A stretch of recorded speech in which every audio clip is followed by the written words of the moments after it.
Hey there, listeners. Kat here to let you know that right now, Feminist Frequency is in the midst of our spring campaign raising funds to support the Games and Online Harassment Hotline. What have you heard about the hotline? Did you know it's the best tool that we've got for supporting people who play games or work in the games industry and who've experienced abuse, toxicity, or harassment? Through the hotline, we also offer programs like Respect, our accountability support group for people who have caused harm, and the Help Desk, our free consultation service for people in the games industry who want to bring a survivor-centered shift to their organization and create behavior change, repair, and healing. Help us keep offering these essential services for our community and work to transform game culture. Visit the donate page on our website to support the Games and Online Harassment Hotline today. And if you follow us on social media at FemFreak, please share about the campaign and about the Games and Online Harassment Hotline. You could be amplifying this message right into the feed of somebody who really needs to see it. Thanks. By the time we're in the late 70s, everyone probably felt like, we did it, Joe. We got rid of all the sexual hangups. Yeah. We are as free as it's possible to be. And then they were like, what now? We're going to wrap our buns in gold lame and just like shake them around. Like,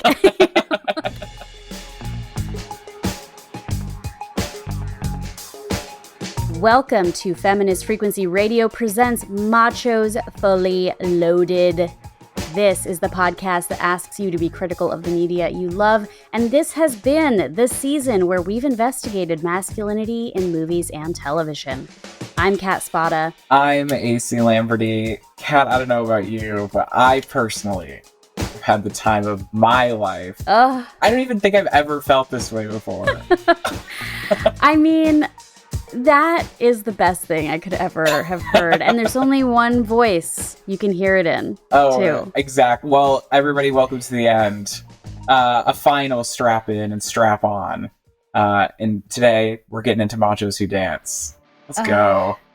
Muscles. 100% pure adrenaline. Weapons. Your move, creep. Dominance. Ain't don't hurt.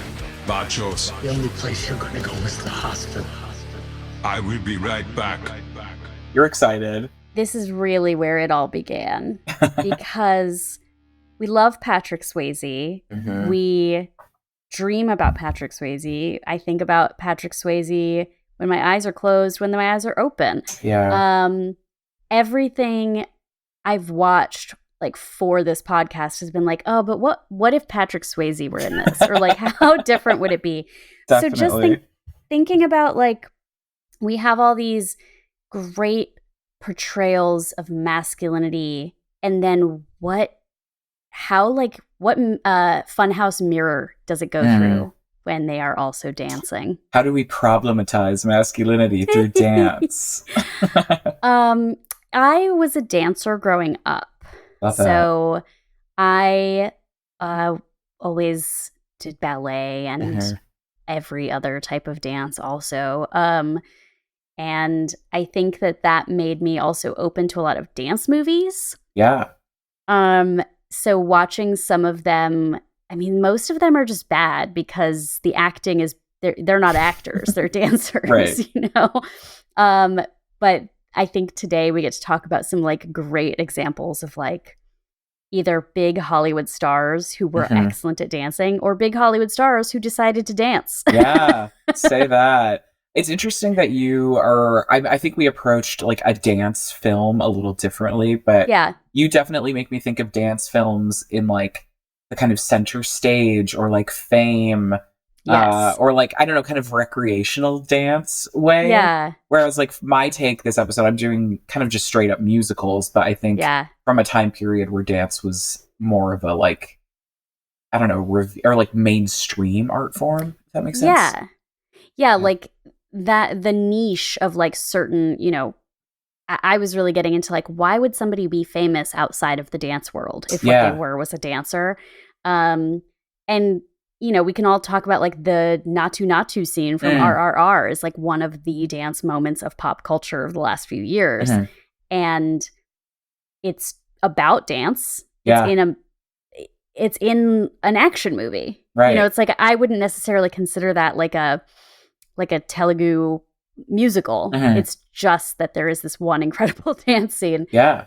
I'm so excited because these studio musicals had people that like it wasn't a question about like the dancing was just part of the DNA of it. Right, for sure. Yeah. And it's like, I feel like obviously now in our theatrical landscape, it's like one big musical a year. And it's like this year it's going to be The Color Purple and Wicked, right? I guess that's two. But like, it feels like it's a big event now when it's like back in the studio days, they pumped this shit out. And that was culture. You know what I mean? Yeah. So interesting dance movie evolutions here.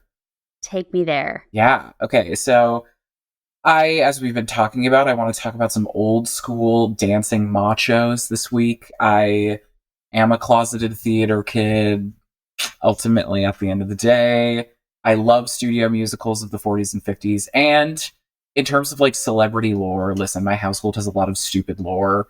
But my roommates and I do firmly believe that like Gene Kelly, his spirit haunts our home. We've communicated with him during films. Yeah. Spirit is present. So I'm like, shout out to Gene. I'm keeping the scales balanced today. Gene Kelly, that's maybe problematic to have his spirit in your home, but you know, those thick thighs, I mean, hello. Even spectrally, I would like to see it. Listen, we didn't choose to have him haunt us. He's just here, okay? But in the to contextualize the stuff I want to talk about today, Ebony Adams, sometime Feminist Frequency host, dear friend of the pod, she sent us a text that I was like, this is really interesting, and I wanted to talk about it in the context of kind of studio musicals in the 40s and 50s. So she said to us, it's unfortunate that white dudes, for the most part, don't get to be dancers and still be considered macho or manly, unless they're performing hypermasculinity via blue-collar cosplay as strippers, etc. This is not a hard and fast rule, of course, but I think you're more likely to find Black and Latinx dudes able to perform certain types of dance without having their masculinity questioned. Very interesting. Totally.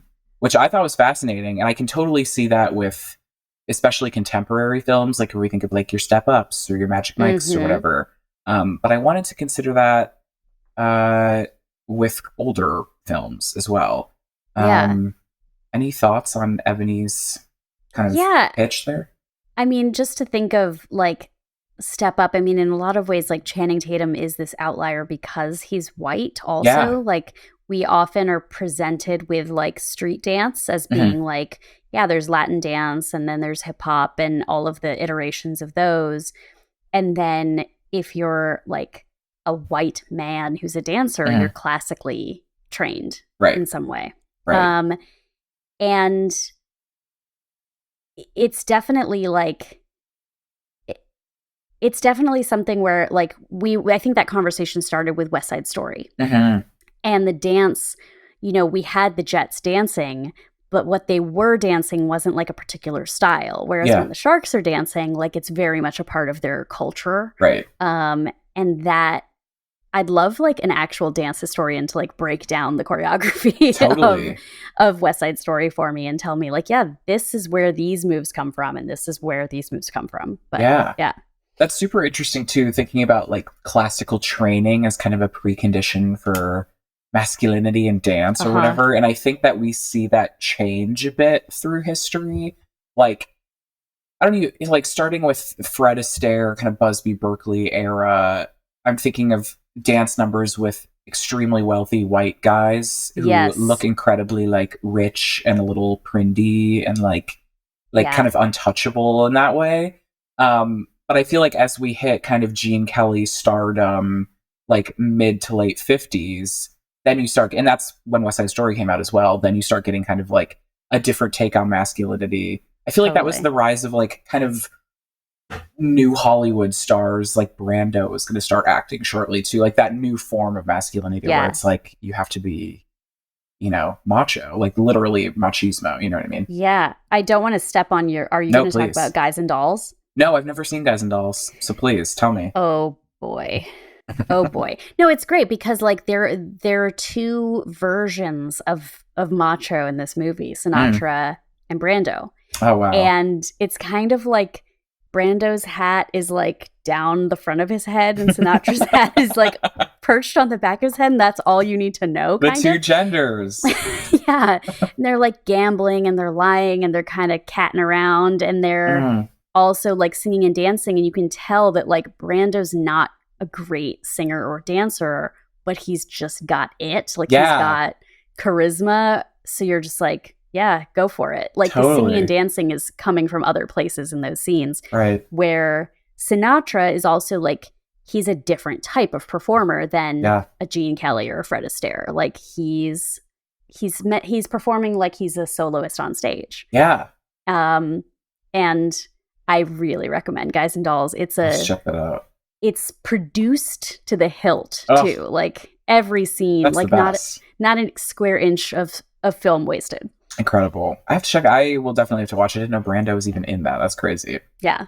But I think Ebony's take about white dudes kind of having to prove masculinity in different ways when there's dancing involved is interesting in the case of Gene Kelly. I want to look at two films in particular, but just some background about him, the man who haunts my home.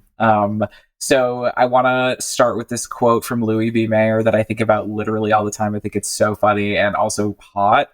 So when Gene Kelly did his first screen test for MGM, Louis B. Mayer looked at the footage and he said, he's too short, he's too sexy, he's not sympathetic, and he's not for us. And I was like, damn, that's incredible. And like, true, I don't know. He's a different kind of macho that I think came into the studio system that compared to what people were used to. Yeah, because he has the like dashing smile of your Errol Flynn, but then he is like athletic. You know, he has like he doesn't have a Laurence Olivier, physical presence. Elegance, per se. I mean, I think in some ways, but he is like, he's very all-American kind of in that way. So just some background on him. Gene Kelly is an actor, singer, dancer, choreographer, director. I think Singin' in the Rain is his best known thing. He was the choreographer and co-director of that with Stanley Donen, who he worked with a lot, and also starred in it.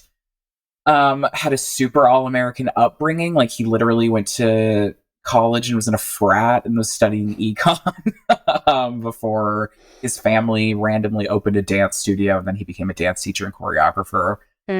Which that kind of feels, the classical training feels kind of tied to race and masculinity and validity in a way that makes me think of Bob Fosse too. Like someone who starts in a blue collar background and becomes a dancer or choreographer as a trade.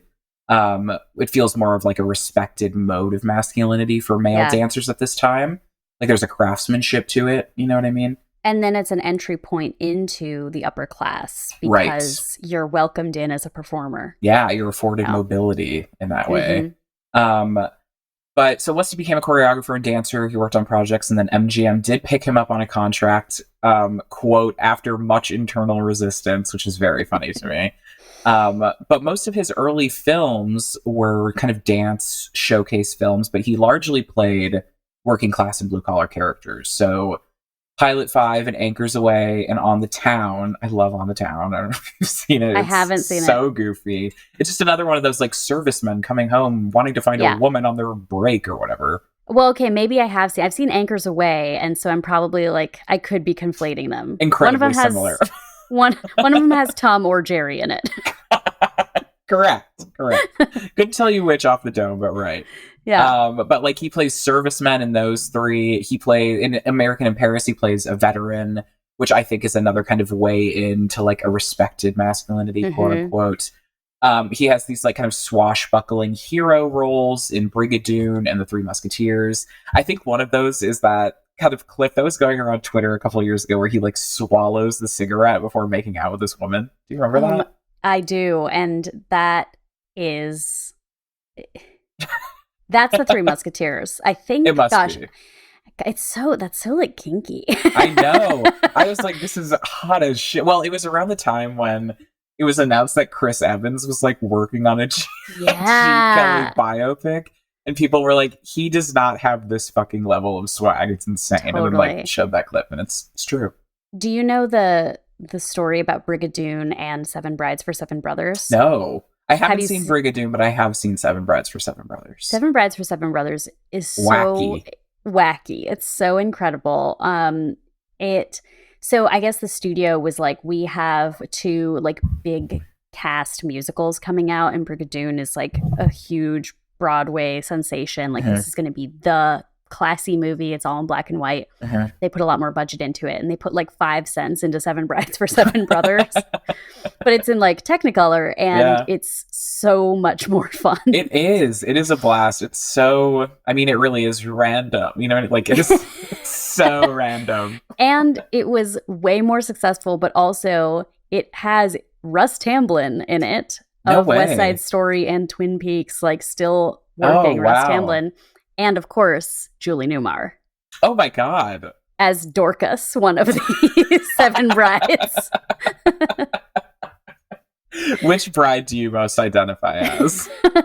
Oh, definitely Dorcas. No, with the first bride, unfortunately. I feel that. The one who has everything go wrong. Damn. But yeah, I love that he like just, you know, I don't know. There's like this whole article I read where there was kind of this central thesis that Gene Kelly really wanted to be more prestige than kind of like a studio dancing and singing guy. Yeah. And that Brigadoon flop feels very emblematic of that. Yeah. Oh yeah. Like I want to do this serious song and dance man. Yeah. I do want to focus on Summer Stock and Singing in the Rain as kind of like class and race compare contrast kind of thing. So these are 2 of my favorite Gene Kelly roles. I think they have 2 of his best dance numbers. So Summer Stock has this incredible solo like newspaper dance that I'm going to link in show notes for sure, because it is, I love watching it. It's so delightful. And Singing in the Rain has the Singing in the Rain moment.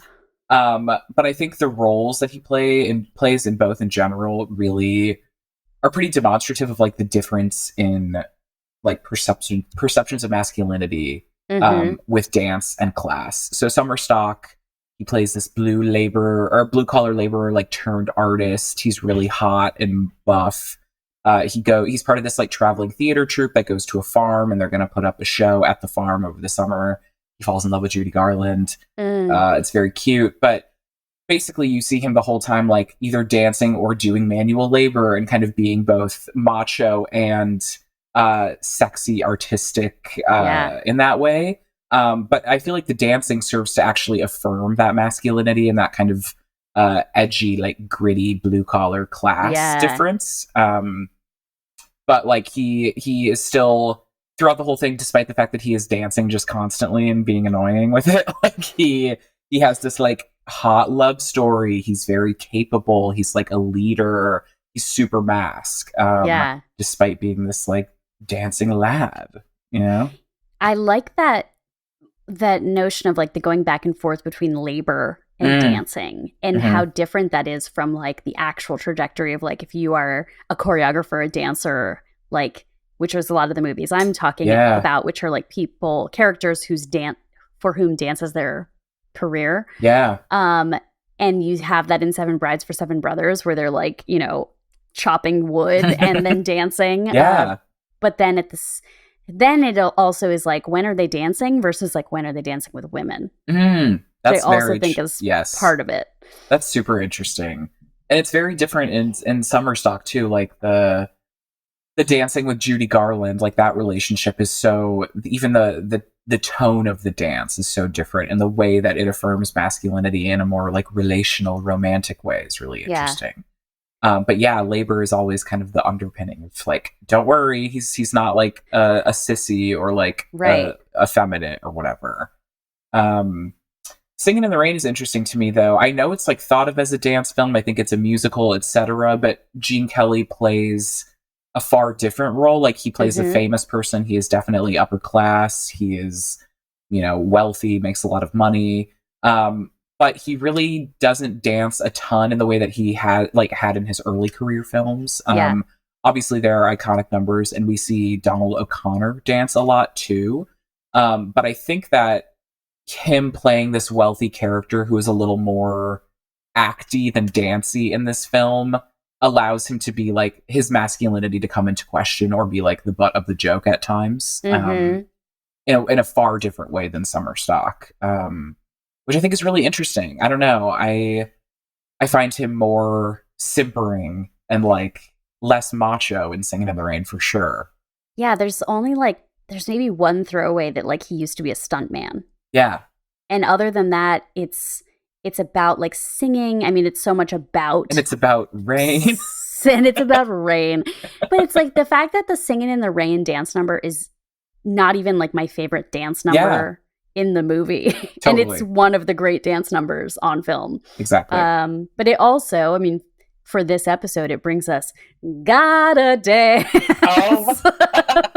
Which I've just been like, I've been thinking that phrase all day.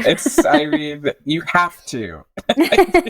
Have you seen the Usher recreation of the Singing in the Rain number? Yes, of course. I forget who I'm speaking with. Sorry. It's so, I mean...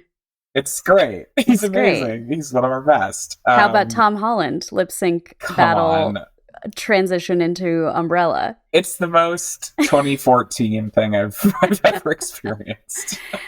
That's also, I'm glad you bring up Donald O'Connor because like I was thinking about this today, like where dance and like gymnastics and acrobatics kind of meet, and how like what one's a sport and one's not. Yeah. Kind of. But he's so physically impressive in that movie. And when he's dancing, I laugh during Gotta Laugh every time. And I've seen that movie so many times. But in this movie, I feel like Gene Kelly's dancing is so much, except when he's with the light post. Like, he's there so that Sid Charisse can have a moment. Exactly. Yes. Like, he's the typical, like, in a classical ballet, like, the man who's standing there so that the woman can do, like, 14 pirouettes. And I even feel that way with Donald O'Connor, like, Make Him Laugh. Like, that he's the star to me. I know Gene Kelly's participating, but he's not, like, the point. Yeah. I think Moses Supposes is another, like, that's kind of another showcase for Gene Kelly doing his, like, standard mask tap dancing. Right. But yeah, there's just such a different kind of timbre to it all. The great part about Debbie Reynolds not being a dancer. Yeah. She's like 19 or something. She's so it's young. Crazy. In that. Yeah. And once you realize she's not a dancer, it's so obvious that like she is literally just standing there bopping while like the two of them are just dancing in circles around her. Like touching feet, stepping apart on the side. Oh man. Yeah. But in terms of class, it's interesting Singing in the Rain too. Like, I think Singing in the Rain is commenting on these roles, like the Fred Astaire, wealthy, elegant dancing man. That being an aspirational form of masculinity at the time period that it's satirizing or like set in or whatever. Yeah. But then Kelly's roles that are not Singing in the Rain, not period piece. Like thinking of Singing in the Rain as a period piece is crazy, but it technically is. Yeah. When we did Feminist Frequency did a Hollywood Through the Decades season, and when we were talking about the 50s, I had the thought of like, oh yeah, like what's the period piece today that would be set in the 90s? And that would be like Singing in the Rain. Yes. Being set like in 52 or 57 or whatever. And being set in the 20s. But yeah, I think besides Singing in the Rain, like we start to see that shift towards dancer white dudes who are also like super macho, and if you think they're gay, then fuck you. But I'm also curious. I'm interested in the part of Ebony's message to us where she said that you're maybe more likely to find Black and Latinx dudes able to perform certain types of dance without having their masculinity questioned. And I think we were talking beforehand about John Leguizamo and like West Side Story and just kind of like Latin dance and how we see that in contemporary cinema. And it's like, that's a cultural thing. It totally makes sense like that people are doing this, but like, do white people have that kind of like thing? And I think with this era of like studio filmmaking, it's really interesting to consider like Black dancers at that time. I don't know if you're familiar with the Nicholas brothers, who are like vaudevillians basically. Yeah. So they were an entertainment act composed of brothers Fayard and Harold Nicholas. So they're two Black men who came up in like the African-American vaudeville scene in like the 20s and 30s. Self-taught tap dancers and acrobats. And then Samuel Goldwyn scouted them at the Cotton Club, so they were put in a few movies. And then by the 40s, they were in Hollywood, and then they divided their time between movies, clubs, concerts, tours, Broadway, et cetera, et cetera. So they were this dancing duo that appeared in several like big studio films. I think their most well-known is Stormy Weather, which is like a fully black cast of stars. So we have Lena Horne, and then Bill Robinson, who's another kind of dancer-actor hybrid. And it basically serves as a showcase for a bunch of talent, like black talent, in the Hollywood like system at that time. So you obviously have the Nicholas brothers, you have Fats Waller doing like kind of a band lead moment. It's kind of like a variety show of a movie, honestly. But they appear for this insane, like you said earlier, actually like acrobatic, like jumping, leaping dance number called Jump and Jive, literally. But they're in this kind of upscale, wealthy club. And it was really interesting seeing this in relation to like the Singing in the Rain, Gene Kelly / Fred Astaire type of wealthy white man dancing. Like it felt kind of like politics of assimilation, but at the same time being like, oh, this is a type of masculinity that I do not question. You know what I mean? Like, we don't have that working class comparison like we do with Gene Kelly. Yeah. I think there's a lot of translation from stage to screen that was happening at this time. And I don't know enough factually about this, but like in the moments where we're seeing performers that are supposed to be vaudeville acts or that are supposed to be like representative of actual entertainment, instead of just like Brigadoon, this is what's happening, you know?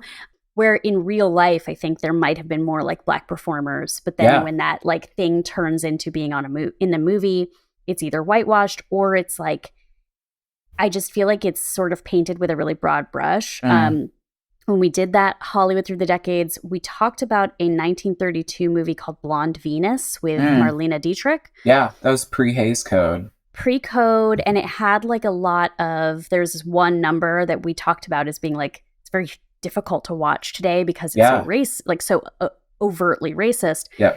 But you have all of these black women dancers whose bodies are on display, and then you have Marlene Dietrich, and like she's the star. And how like a few years later they wouldn't have shown these like black women alongside a white woman on stage in that way. Yeah. And in those Busby Berkeley movies too, like one of them, again, I hesitate to say on air, like, oh, this is a movie I enjoy because there's so many racial stereotypes in it. Right. But it has all of those like unbelievable spectacles of choreography that like you have to see to believe. And it's called Footlight Parade. And there's like all these scenes where they're like see black people on the street in New York, and they're like, we're going to turn that into a stage number. And then by the time it's turned into a stage number, it's all like white girls. Yeah. And so it's like, it's happening, but they're never talking about what's happening. So, yeah. And that's interesting too. Like, I think alongside how we are viewing it from stage to screen, we are also coming at it from such a different perspective of like representation politics too. Like at the time, I feel like Stormy Weather is a really interesting like affirmation of masculinity in a way that is more like proving that there is like the politics of assimilation, right? Like taking place in this club or venue that is similar to like an Astaire film or like early or like Singing in the Rain, you know, that kind of elegant, refined club setting. Perhaps this was a way to like quote unquote convince white audiences that like we are talented, we are like this expression of masculinity is valid. Like, I don't know, the assimilation, like we're just like you, that kind of representation thinking that I think is still around today. Well, and not to like break racism down into its most like white supremacy down into its most like obvious molecules, but it also just really comes to like humanity and what's considered refined and all American and what's considered being a person versus like a lot of these guys that we're talking about did minstrel acts as well. And when they were doing that, they were portraying characters not as human. Right. Which you see in that Marlene Dietrich scene. And like eventually what became like, oh, we can do this because it's okay because it's a white man in blackface. Right. And then how most of these people stopped doing it. most. Yeah, it's interesting. Like back then it being kind of an affirmation of these people, and now it being kind of like oh man, it sucks that there has to be that kind of proof, quote unquote, or it's just like interesting how we can read masculinity and race now. But with that, there was a really interesting quote from an LA Times article about the Nicholas brothers that said, because of racial prejudice, they appeared as guest artists isolated from the plot in many of their films. This was a strategy that allowed their scenes to be easily deleted for screening in Jim Crow era South. So it's like, while we have men of color who are able to like access and affirm this masculinity in a different way than like white dancers at the time, or like as we see it progress with like Gene Kelly's roles and then get into like 50s and 60s, it's still rooted in like a white surveillance, essentially. Yeah. That's determining a mode of acceptable masculinity. Yeah. Which is really interesting to me. I don't know. I mean, I think that the movie is amazing and like that their dance numbers are incredible. But it's interesting to consider like Ebony's thoughts about race and dance in this era. I think it holds true currently too, for sure. But yeah, I wanted to take it back a bit. I know we'll talk a little bit more about this later, but like in Dirty Dancing or in some of those step up, like the like more modern era dance movies, I think a lot when it comes to Latin dance is focused on is like, well, if it's taught the way that Arthur Miller taught it. Arthur Miller? I said the wrong Miller. There was a dance teacher. Anyway, if it's taught in this way that like you can do at the country club, then that's great. But if it's like done in the sort of like nightclub style of dance that people actually do, then it's like too ethnic. It's too racialized and therefore more sexual and unacceptable. And that definitely only will continue to show up more and more as like hip hop and like other forms of dance become like assimilated, yoinked into like the white cultural context. But wait, I feel like this is a perfect segue to get into some of your picks. I mean, the first one I'm seeing here is like, that is definitely a lens you could use for that film. Yeah. And I guess disco in general, but whatever, I'll let you get there. I mean, look, I didn't do a lot of research on disco. I didn't watch Baz Luhrmann's The Get Down, because that's where you should start when you research disco, right? No, but I watched Saturday Night Fever. Yeah. That's a hard watch for me. What did you think? I wish I could say this is the first time I've seen this movie. I've actually seen it before, and Staying Alive, its maligned sequel. I did not know there was a sequel. Oh my God. Okay, so Saturday Night Fever, let's just talk about this couplet of movies together as one. So I was focusing on these like dance movies in the 70s and 80s that are about dancers. They're about people who are either pursuing dance as a career, or they are dancers who that's like crucial to the story, but the story is about something else. So Saturday Night Fever and Staying Alive are these two movies from 1977 and 1983 starring John Travolta as Tony Manero, a disco king. And just a horrible young man. He's so upsetting. He's so abhorrent. Just so deeply unlikable. Like, it's crazy. Saturday Night Fever, he definitely at least attempts rape. Yeah. He watches his friends commit rape, and he participates in several acts of violence. A lot of slur usage, if memory serves. A lot of slur usage, but also he's just an asshole. Like, even if he wasn't doing all of that stuff, he is so mean. Yes. And this movie was like his first big role after Welcome Back, Kotter. It's based on a New York Magazine article called Tribal Rights of the New Saturday Night, which was, I think at the time, seen as like, wow, a real look into the underbelly of the like New York disco scene. Sure. But then later the writer was like, yeah, I made most of that up. Like, it's mostly fictional. I did not know that. That's kind of incredible. This movie was seen, though, as like one of these like gritty 70s New York movies. So it's about a guy who loves to disco. But he's also like getting into brawls. He's getting into like racial tensions. He's asserting his masculinity in these ways. I guess, but it's like watching it, I kept thinking, okay, what's the point? Like, this is a story of a young man. I think he's supposed to be like 19, who he makes barely any money. He lives with his parents who are always giving him an earful about like not being good enough. And then he, on Saturday night, gets to like be the star because he's the best dancer at the club. And there's all these like romantic entanglements that are happening that he's either like, leave me the F alone. You are a bad dancer. Like, I will not talk to a woman who is a bad dancer. Or it's like he's sexually drawn to someone only because they're a good dancer. And it's hard to tell like if he's a sexual character. Oh. Which I only bring up because like that's so present in the movie. Like these guys are all about like, hey, I got to use the car to go hook up with this girl. Like, you know, I got someone pregnant. What am I going to do? Like it's all about how they're chasing tail, basically. Yeah. And Tony only wants to chase like the spotlight. Yeah. So, interesting. Yeah, and like I think this is trying to tell like a blue collar story, and that's what happened. Is they were like, great, best actor nominee John Travolta, wild at a very young age. Then All That Jazz comes out. Ugh, you know this is like quite literally my favorite movie of all time. I'm so excited. I'm so excited for you to read. I get so emotional about it. It's like.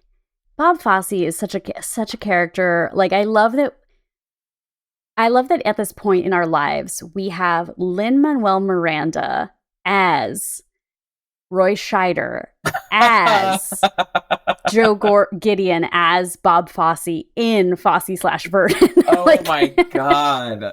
You're right. Oh, who could forget Fosse/Verdon? That's an amazing series. It's really good. I'm actually not focusing on it too long because it's been so long since I've watched it.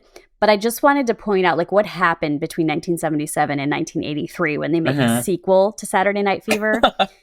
Is the stage musical Grease comes to the big screen starring John Travolta. Cool. It's a huge success. All That Jazz comes out, and it's another like it can be seen as another like 70s gritty movie about an alcoholic drug user, about death and art. All That Jazz got pretty bad reviews because people were like, wow, Bob Fosse really has a lot to say about Bob Fosse. I think that's another, like, now that we're so removed from it, it's like, well, he's a fucking genius, so I love hearing what he has to say, but I can imagine at the time it was maybe a little insufferable. Well, what I kind of identified in this era is, like, these men who are dancers who, where does their masculinity show up? Is that they're dicks. Is that they'll fight, is that they'll drink, is that they are womanizing cheaters, like, and that their dance is seen as like their art, their value. It's not just something they do, it's something that they're respected for. And so there are these characters where it's like, as if, you know, we're talking about, and we are, like, but we're talking about great artists. And so especially with All That Jazz, and Bob Fosse is like talking about the time that he was editing a film he directed at the same time as staging Broadway musical Chicago. And everything was coming at him and nobody was perfect enough. And the movie itself has like Bob Fosse's girlfriends and ex-wife wife, and like he has people messy people in the movie playing characters that are being mistreated by Joe Gideon, that Bob Fosse actually mistreated that actress. Like, it's so, I think there's a part of it that like there's this romanticization of like the troubled artist. Oh, for sure. It's an identity thing, right? Totally. Like, even with Saturday Night Fever, like disco as an identity, like it's similar. I don't know. Yeah. To Joe Gideon's kind of identity as a dancer, choreographer, whatever. Yeah. But give me your, I'd love your thoughts on All That Jazz, because like I said, I haven't watched it in a long time, but it's obviously, there's so many like him in the mirror going like, it's showtime. It's so incredible. But one of your faves?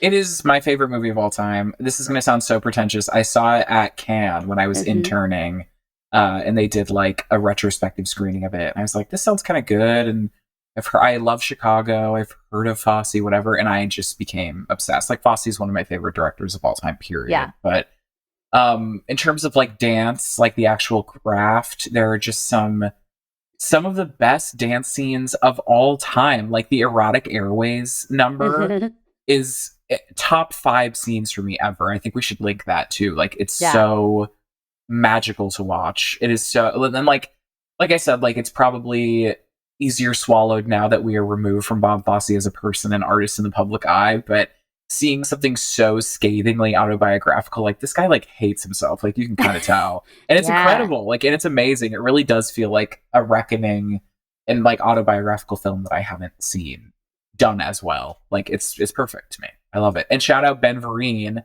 and another amazing dancer who does this incredible MC role during a fantasy dance sequence. He's just fabulous in it. So good. I'm so curious, like watching these and thinking about what was going on culturally in the 70s. I was watching a like PBS like great performances clip of, I love that. Of A Chorus Line. And I just Michael thought, Douglas is the lead in that, right? Yeah. That's so wild. Yes.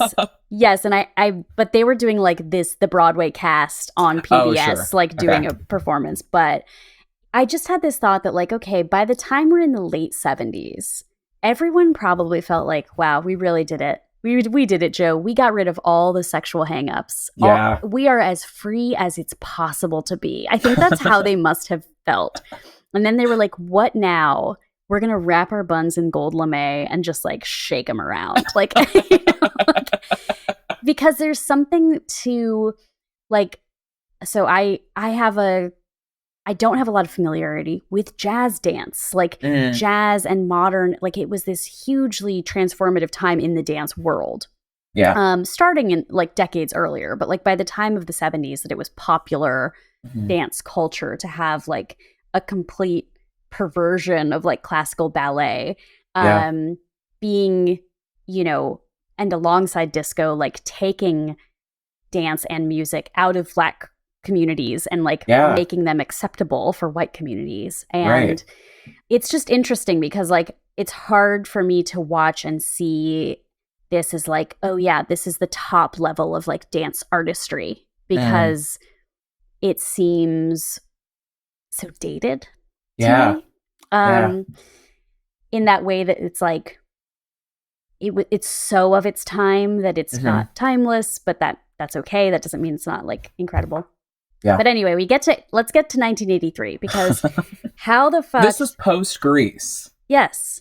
That's crazy. And also the director of this is fucking sending me to hell. That's insane. So I'm watching Saturday Night Fever on Paramount Plus. And again, I've seen this movie and its sequel before in my life.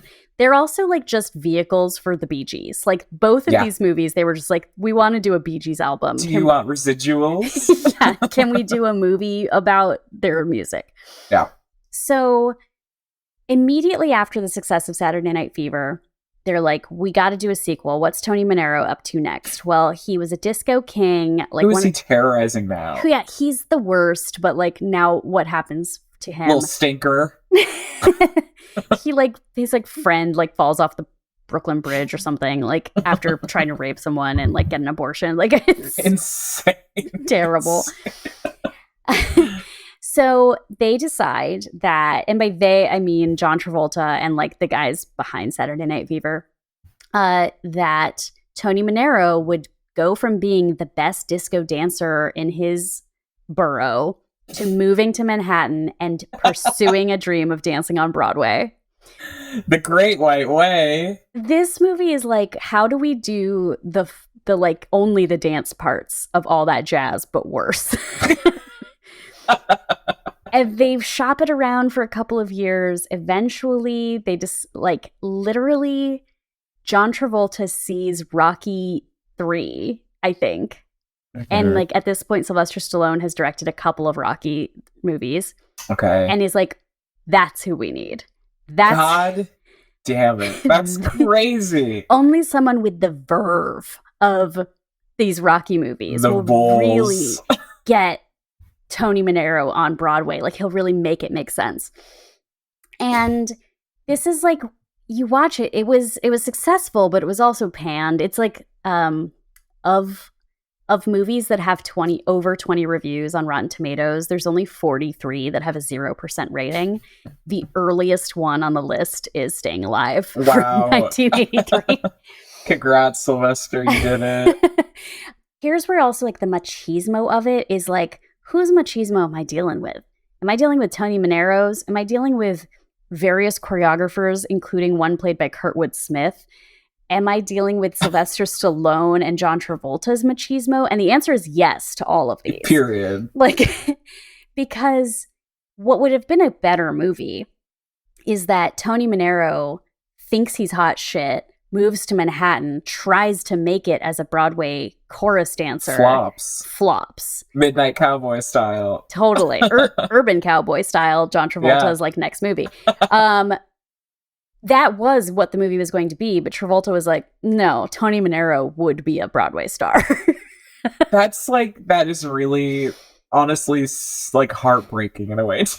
Like, oh my, no, John, really? Like, really? It is like the John Travolta story, if you tell. Like, and then John Travolta. The Church of Scientology, like, this is our last episode, I know, but they're going to get our asses, is what I'll say. Stallone's like, I got you. He helps rewrite the movie so that Tony Manero has a happy ending. Good Lord. He also, I loved this line on Wikipedia. Under Stallone's supervision, Travolta spent 5 months doing rigorous training to develop a dancer's physique for the film, losing 20 pounds in the process. What about... Just like Creed. How was that under Stallone's supervision? Like, did Stallone teach him how to dance? No, God, he was just like, okay, here's where I get my human growth hormone. Go for it. When you watch the trailer for Staying Alive, you're led to believe Sylvester Stallone plays a Joe Gideon style character in this movie. Woof. In reality, he's only on screen when he is bumped into on the street by John Travolta, and he turns around and faces the camera, and you're like, oh my God, it's Sylvester Stallone wearing like a fur coat. Oh my God. And he's pretty much just as shitty in this movie. Like, he's completely unlikable, but he does just the most insane musical number for a musical called Satan's Alley, I think. But most importantly, this movie has the best last line of any movie, which is, what's the denouement? Okay, he like got to be the star of a Broadway show. He like breaks the rules every step of the way. Like, literally on stage, the girl he's dancing with, who's like, I'm not that into you, he just like kisses her full on the mouth, like on stage during opening night.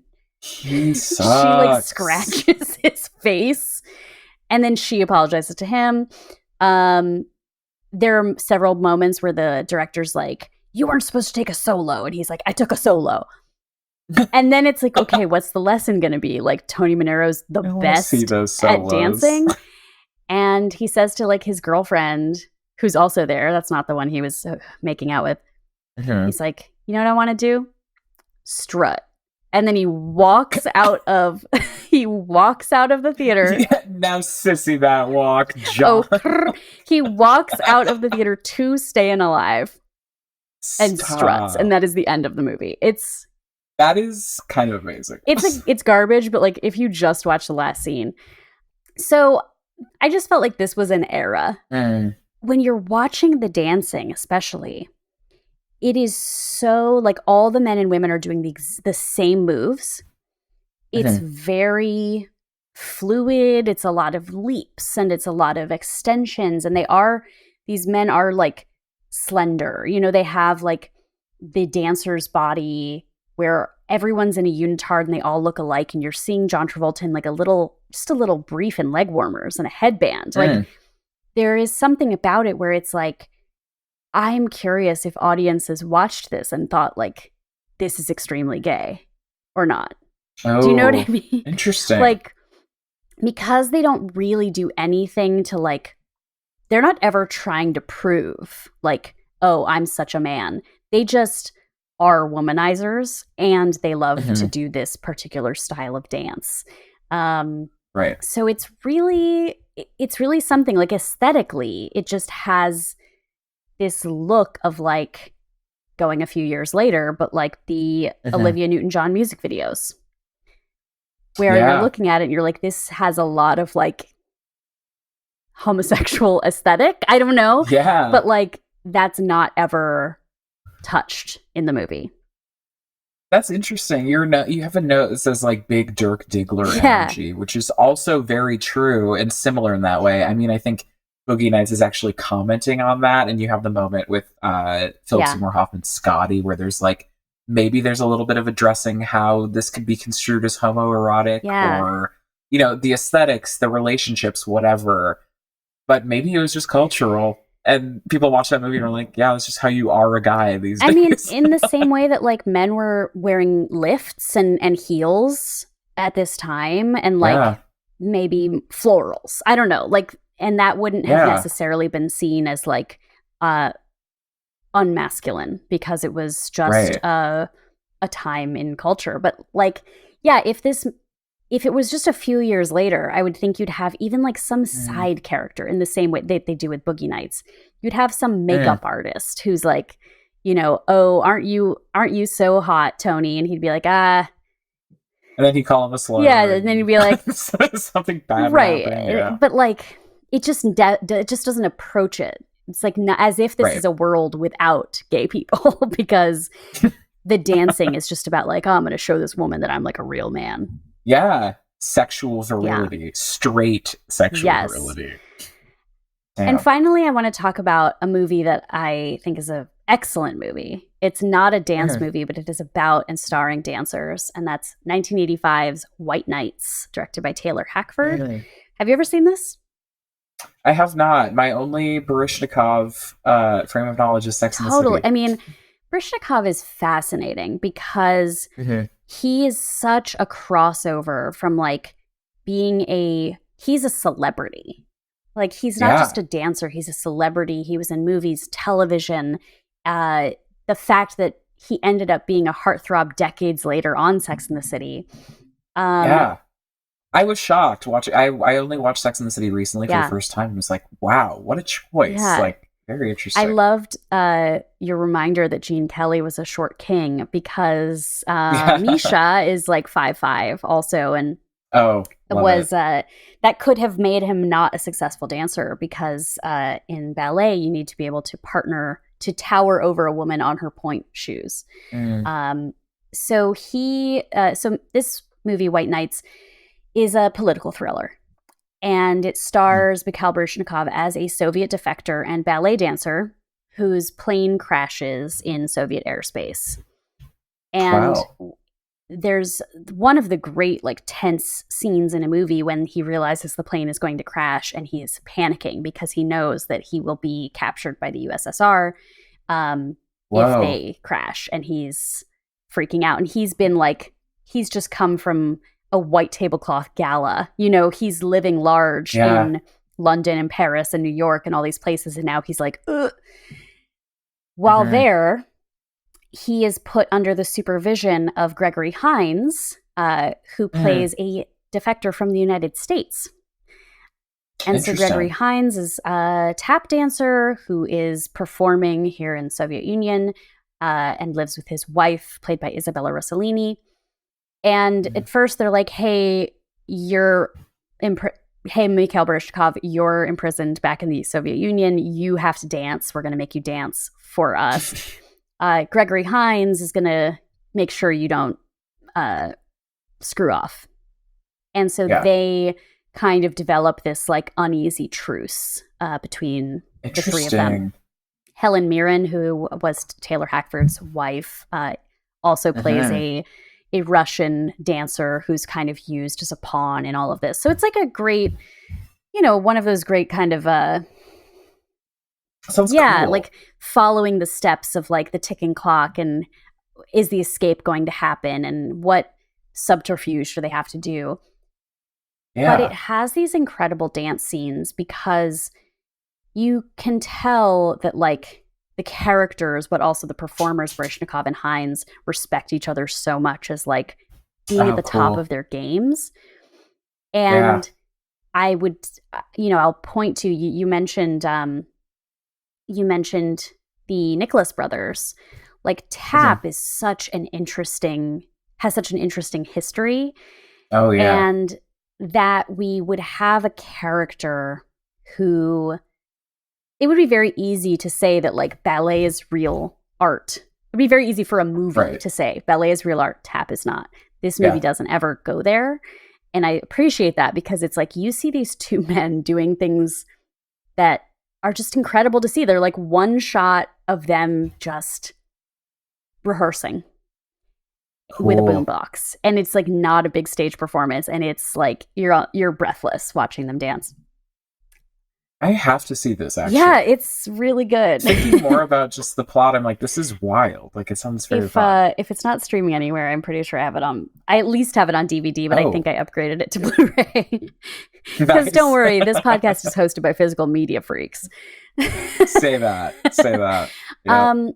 And so I wanted to just talk a little bit, like this is a great movie, but I wanted to talk a little bit about these dancers in particular, which is Gregory Hines, in the same way as Baryshnikov, I think is a great like crossover talent. He had acting roles that didn't have dance in them. He also was a recording artist. He was just like a crossover hit in so many ways. Right. And probably the most famous tap dancer, like if you ask people to name a tap dancer. He said that as an actor, he often looked for roles that were written for white actors because they had greater scope and dynamics. For example, his character in Running Scared had sex scenes. And Gregory Hines was like, usually the black guy has no sexuality at all. Yeah.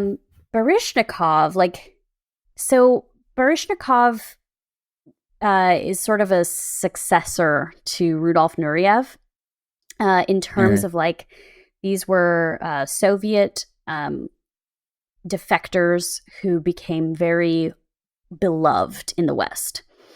And Nureyev was a dancer and choreographer and a socialite. Like he was at Studio 54 all the time. But he wasn't necessarily like acting or in movies and doing other stuff. Baryshnikov kind of took this like Mickey Mouse path to some extent. And I think made, both of them, but made ballet accessible for a broader audience. Yeah. Because a lot of people are never going to go to the ballet. But if you could go to see White Knights, because these guys are kind of handsome and it's an espionage movie, and the first scene of the movie is one of the most breathtaking ballet scenes, choreographed by Twyla Tharp. Oh, cool. It's so good. And you'd watch it and you would have no idea. You might think ballet is all the Nutcracker. And you wouldn't necessarily expect to see Mikhail Baryshnikov dancing with a woman who is the representative of death. And that is how that movie starts. Oh, cool. That sounds right up my alley, cool. frankly. And then like Baryshnikov, like when I think about the Mickey Mouse style of things, I watched the entire 51 minutes of Baryshnikov on Broadway, which was like a 1980, maybe PBS special. I will share with you several pictures of Baryshnikov and Liza Minnelli, his co-star. Well, I was going to say, this feels very like Liza with a Z, the Fosse directed, like kind of showcase, like one woman show, whatever. I feel like that was a popular thing, like taping these one person showcases. Yeah, and it was just to like, I think to some extent it was like, if you have a TV and you're never going to go see a show on Broadway, why don't you spend this hour with the people you love from the movies showing you what happens on Broadway? I kind of wish we had stuff like that. Yeah. Still. Like, that's lovely. I mean, we're in LA, like there are times, I don't like often watch the Tonys, but there are times where I'm like, oh, cool, a performance from Spring Awakening, which I haven't seen yet. And like, now I have a little bit of an understanding of what it is. Like, that's cool. But Baryshnikov on Broadway is just deliciously 1980 because it's like, he's in a dance studio and Liza Minnelli literally shows up and is like, I got you a pastrami sandwich. And he's like, thanks, Liza. And he, like, you can tell his English is not great at this point in his career. Oh. And he's like, she goes, "What are you thinking about, Misha?" And he goes, "Broadway." And then they literally... I don't remember writing this with you. I haven't gotten paid, certainly, for it, but whatever. They walk through the dance, like through the mirror in the dance studio, into like a dreamscape in which Baryshnikov gets to like do a number from a bunch of popular Broadway shows. Okay. And there's just a line. A Pops concert, basically. It's just that. But it's like Liza is like literally just like perched on a ladder, you know, like in a halter top, like, "Oh, look at him you go. show him, Misha." Like, she's explaining the musical Oklahoma to him, and she's like, "It was a first in so many ways. It was the first time this director worked on Broadway, and it was the first time storytelling was used quite like this." And Baryshnikov goes, "I'm going to try to do a Russian accent, so apologies to everyone in the world. You know what would be a first for me? Well, I've been a prince in Nutcracker, a puppet in Petrushka, a slave in Corsair, but I've never been an American cowboy."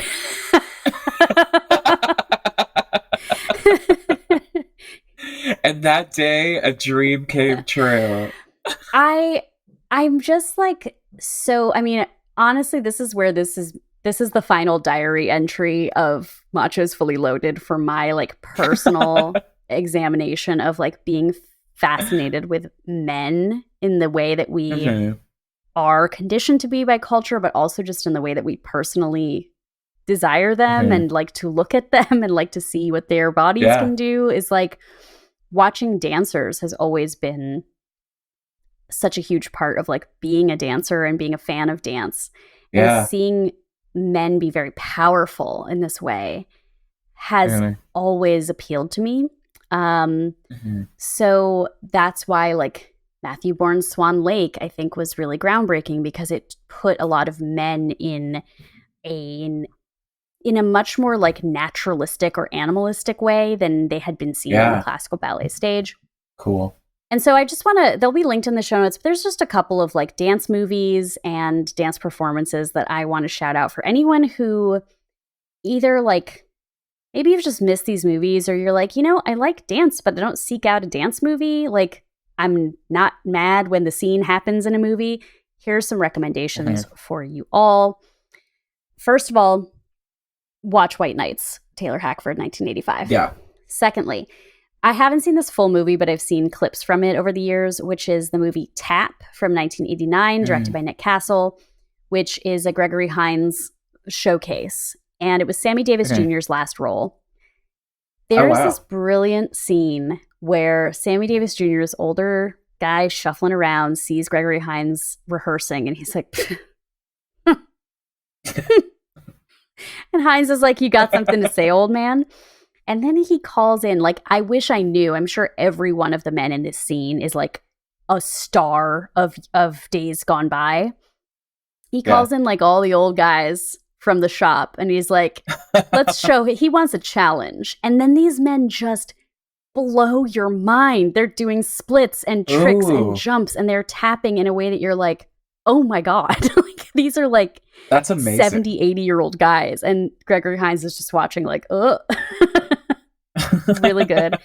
Cool. And then I would say that Rudolf Nureyev is a great, he's just a great like figure of masculinity of this era. He was the first artist who defected from the Soviet Union during the Cold War, which was a huge deal. It was a very dramatic scene that happened in Paris. And he was an interesting character. He was from an ethnic minority group in Russia. He was Muslim. He was not from an upbringing that would have like sent him to the Bolshoi to train. Then he was, like I said, a socialite. He had long-term open relationships with men. And he was one of like the first famous people to die of AIDS. So he's this like, even in, I think 2017, like somebody wrote a ballet telling Nureyev's life story. and it has not been allowed to be shown in a lot of places because of LGBT censorship. And he was this beautiful, powerful, technically skilled dancer. There's a documentary about him called Nureyev. And in 2018, Ralph Fiennes made a biopic about him called The White Crow. Last ballet movie, and then I have just one little button for AC specifically. The movie Mao's Last Dancer, which came out in 2009. It's an okay movie. It's directed by Bruce Beresford, who does a lot of great sweeping Australian epics. Cool. And it is a similar kind of defector artist story of Lee Kun-shin. I'm sure I mispronounced his name. Also the actor who plays him in the movie is beautiful. And if you look up, Lee is only 65 now. If you look him up, he's also just a beautiful dancer, incredible musculature and physicality and strength. But finally, I just wanted to bring one little weird thing in, which is Baz Luhrmann's first feature. Yeah. You haven't seen it, right? I haven't. I feel like I remember trying to watch it in college, but never got into it. I think, so it's Strictly Ballroom from 1992. Just another example of when dance is considered upper crust and when it's not. And so it's a little bit of a Romeo and Juliet story or an Ugly Duckling story. Paul Mercurio plays Scott, who's a ballroom dancer. And this young, I think she's Mexican Australian woman. She's definitely Latina. She wants to dance with him, but she comes from a community where dancing happens in the backyard and is a lot more natural. So how do they kind of find their way to each other when he's trying to do the paso doble in a very strict kind of way? It's a weird, it's Baz, It's Baz. Do you mind if I add some dance movies to your list? And by movies, I mean one and then one scene that I'm just thinking of as you give your picks. This was a movie I saw really super close to the start of the pandemic in 2020, and I wish it had gotten its theatrical due. But And Then We Danced is a Georgian film about, it's a queer story set in traditional Georgian dancing. Very beautiful. Has this just gorgeous, one take dance house party shot that is just so lovely that sticks out in my head. But that's a great dance film. And then one of my even just a scene, one of my fave dance scenes, the Oscar Isaac Ex Machina dance scene. Yeah. It's iconic. Yeah. It's iconic. A fave of mine. Talk about Macho. Hello. So have you seen that? This isn't for you. You won't have seen it. Peacemaker with John Cena on HBO or whatever. No. Familiar with it. I have not seen it. I'm going to make sure that you watch just the opening credits. The show's intro is a big dance number with John Cena and all the characters. It's wild. That.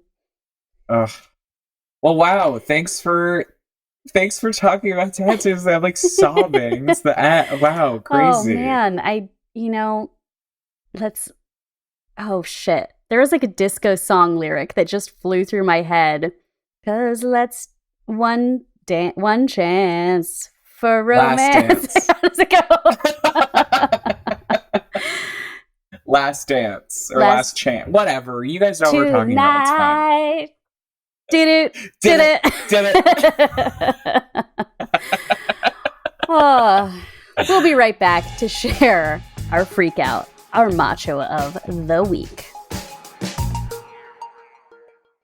Hey y'all, this is Jay, the Hotline Director here at Feminist Frequency, and right now we are in the midst of our spring campaign raising funds to support the Games and Online Harassment Hotline.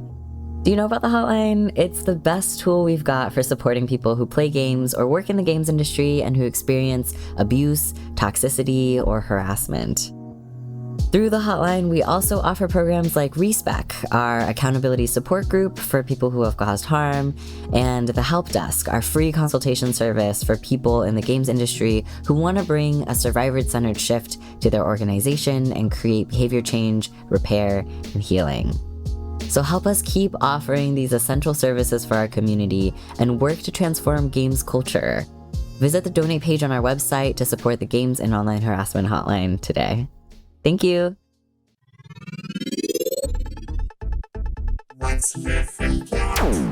Now it's time to talk about the macho that's been thrilling us, moving us, upsetting us, or infuriating us this past week.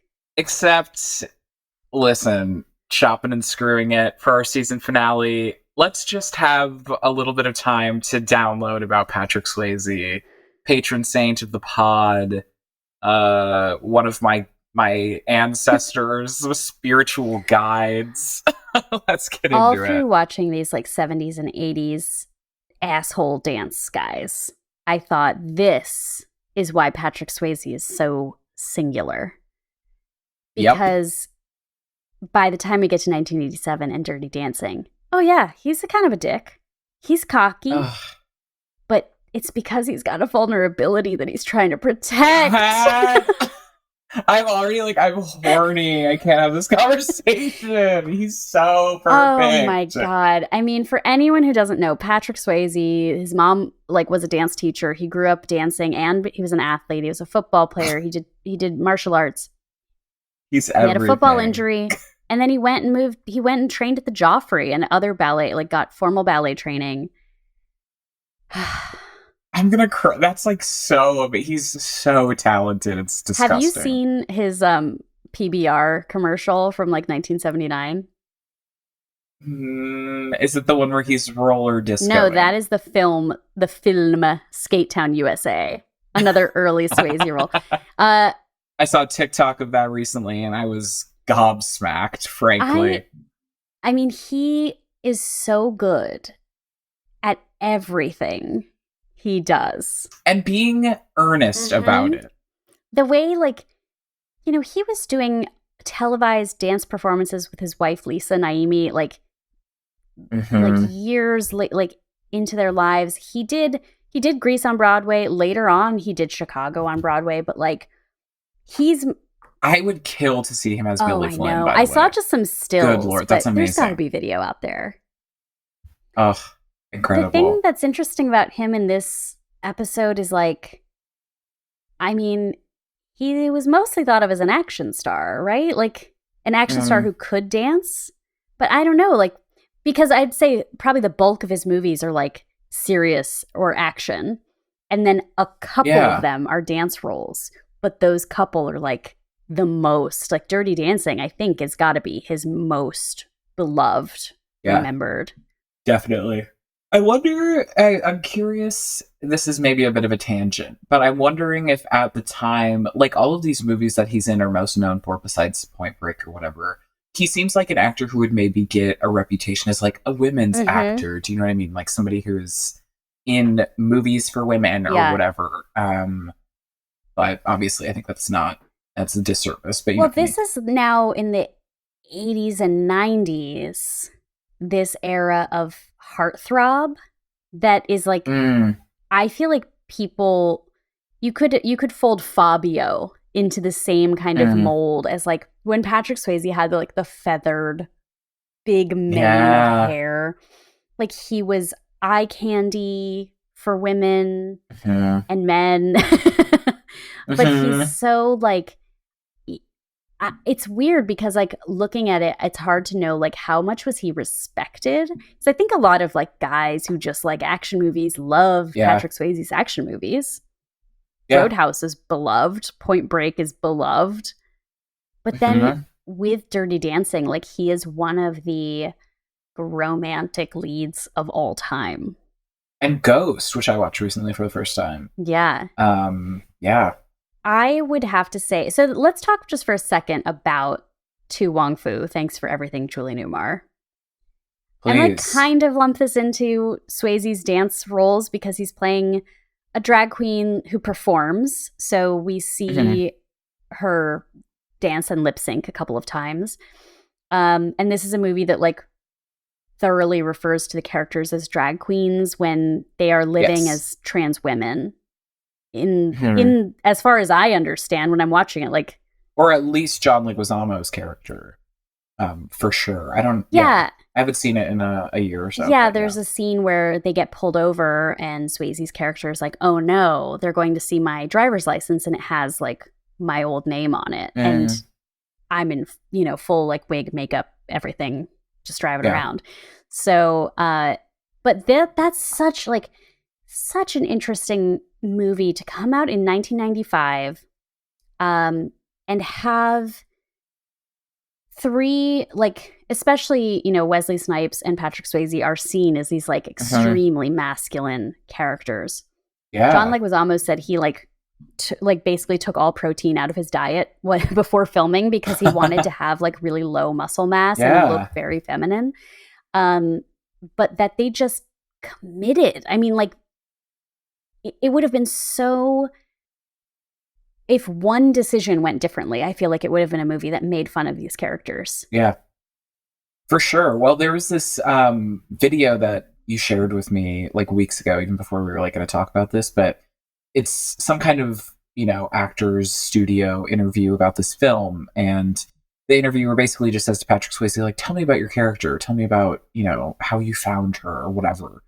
And I think at the time came out, 95? Mm-hmm. Oh my God, prime time for being a fucking homophobe as a straight actor, you know what I mean? But the quote from this video that you shared was like, Patrick Swayze says, oh, I knew in rehearsal, I found it out pretty quickly that I had to go for a performance. I had to, fully develop this woman and make her somebody who lives to make other people's lives better. She's a mother, she's a helper, she's a giver. Like, the fact that he was so considered and so performance-based about something that can easily be caricature, and especially when, if played by the wrong, like, cishet actors, truly. Just that consideration, it truly made me emotional. Like, watching that video, I was like, God, this is beautiful.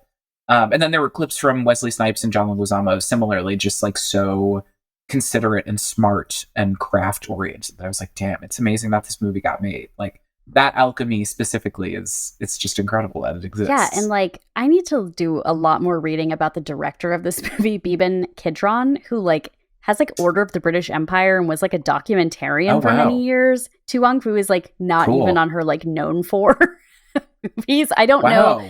I was like, how did this happen? Cool. But if anyone hasn't seen this movie, like, it's so sincere. And I think that's the thing that, like, it doesn't, you don't expect that. You expect it to be like... That's the Swayze thing. There's just an earnestness about, like, he commits. I was watching Ghost, and I didn't love it as a whole movie. Like, I was like, oh, this is bad. Like, I mean, there are some really inspired performances. I think the lead three, like, Demi Moore, Patrick Swayze, and Whoopi Goldberg are great. But, like, the movie is dumb. But he commits so hard to the stupidity of it in a way where it's like, I can't help but admire that he's going for a performance in like this kind of wacky ass movie. Like, it's I don't know. I love actors who care, and he cares, and he's so good at it. There's so much lore about Dirty Dancing, and like that, he and Jennifer Grey didn't necessarily get along on set, but also when she was cast, like, she touched his butt during the screen test in a way that just showed like a desire for Patrick Swayze that other actresses hadn't. Like, they had just gone in to be like, I'm a dancer. Yes, here I am. And here we had a character, an actress showing up saying like, this is a character who wants this gorgeous man that she wouldn't typically be paired up with. And that's one of those movies like Roman Holiday that I watched when I was young and I had a lot of different life experiences, or lack of life experiences. And the romance of it is very different looking back as an adult. But it never is unbelievable. Like, even though you might watch it and think like, are Johnny and Baby really gonna stay together forever? It's like, well, no. Yeah, it doesn't matter. Like, it doesn't matter. It's about like, they are using dance to get to the next step of life. And like, for her, it's about growing up. For him, it was about survival.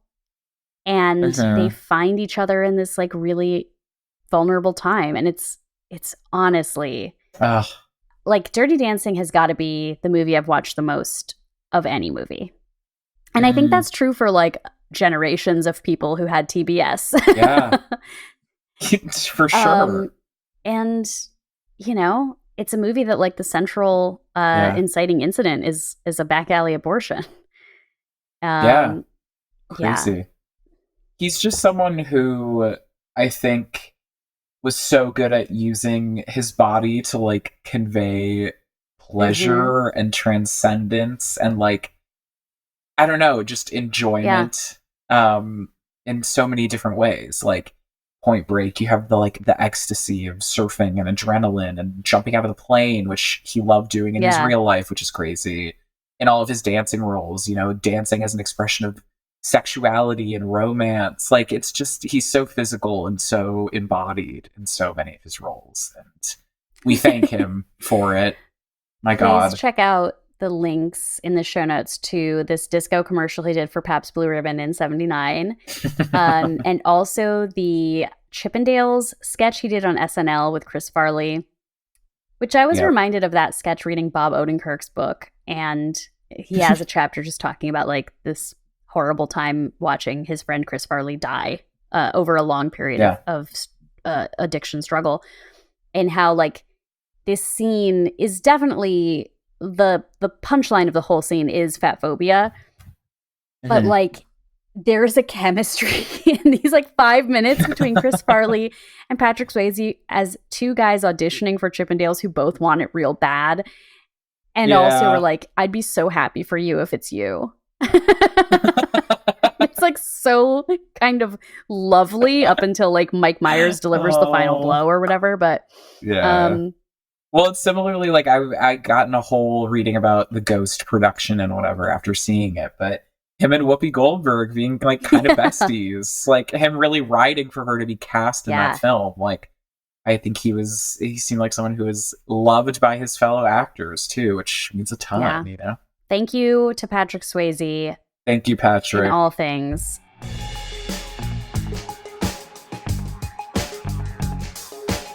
That has been our show for today. That has been our season of Feminist Frequency Radio presenting Machos Fully Loaded. Coming soon will be a bonus episode with Anita Sarkeesian. We're going to talk about Patrick Swayze. I was like, Anita, we need to be on the air talking about Patrick Swayze and several of the other themes throughout the season that I was really eager to get, like, her responses as the episodes were coming out. So we'll get to have a bonus conversation there. But yeah, and thank you, AC, for joining me on the dance floor. Of course. Thanks for having me. It was a delight to deconstruct this season.